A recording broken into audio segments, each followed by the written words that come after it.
नमस्कार, शांतनु's वॉइस की इस नया वीडियो में मैं शांतनु मुखर्जी आपका एक बार फिर से स्वागत करता हूं। आज हम लोग बातें करेंगे कि ओवर थिंकिंग से कैसे छुटकारा पाया जा सकता है। जो चीज़ आपको ज़्यादा परेशान कर रहा है, जो चीज़ आपका ओवर थिंकिंग का कारण बन रहा है, जो आपके दिमाग को थोड़ा शांत करने की कोशिश करके उस विषय को धीरज के साथ समझने की कोशिश कीजिए। अगर इस काम में आपको सक्सेस मिल जाए, आपको वो विषय समझ में आ जाए, तो वो कितना ही टफ क्यों ना हो, आहिस्ता आहिस्ता वो आपके समझ में आने लगेगा। जैसे ही वो आपके समझ में आने लगेगा, आपका ओवर थिंकिंग का वजह रिड्यूस होगा। रिड्यूस होना शुरू कम से कम जरूर होगा। यदि ऐसा हो कि आप कोशिश तो कर रहे हैं पर वो आपके समझ से बाहर है और आपका जो चिंता है वो बढ़ने का वजह हो रहा है, तो फिर रास्ता एक ही है, किसी भी तरह से और किसी रूप से, किसी हाल से हो सके तो उस विषय को अवॉइड करने की कोशिश कीजिए।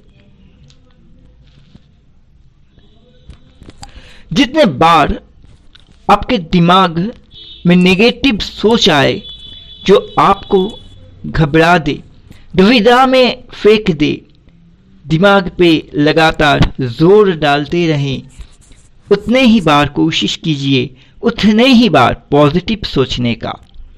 आपका पॉजिटिव थिंकिंग आपको वो जोर देगा जो आपको नेगेटिव थिंकिंग से बचा सकेगा।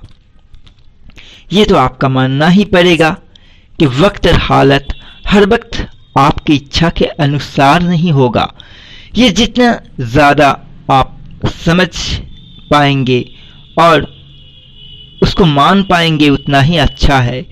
जिंदगी के बारे में हर वक्त पॉजिटिव रहने की कोशिश कीजिए। हो सके तो कुदरती रीत पर थोड़ा ध्यान दीजिए, कुदरत पर थोड़ा ध्यान दीजिए, कुदरती रीतों को थोड़ा नजदीक से समझने की कोशिश कीजिए, कुदरती हालचालों को जितना हो सके समझने की कोशिश कीजिए। एक चीज याद रखना, कुदरत के अंदर हमारे कई सवालों का जवाब छुपा होता रहता है, जिसके साथ सिमिलरिटी रहते हैं हमारे जिंदगी के काफी मुसीबतों और उसके हालतों का। अगर कुदरत से हम लोग हाल ढूंढेंगे तो कुदरत की कई प्रोसीड्योर, कई प्रोसेस, कई रीत नीति से हमें हमारे जिंदगी के मुसीबतों का हाल भी हम लोग ढूंढ कर निकल पा सकते हैं। हर चीज में खुद को दोषी मत मानिए। अगर आप खुद ही खुद को दोषी मानने लगेंगे तो दूसरे तो उसका गलत फायदा उठाएगा ही। याद रखना एक बात हमेशा कि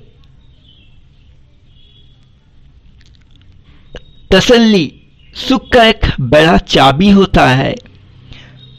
सुखी अगर मिल जाए तो ओवर थिंकिंग का क्या जरूरत पड़ सकता है।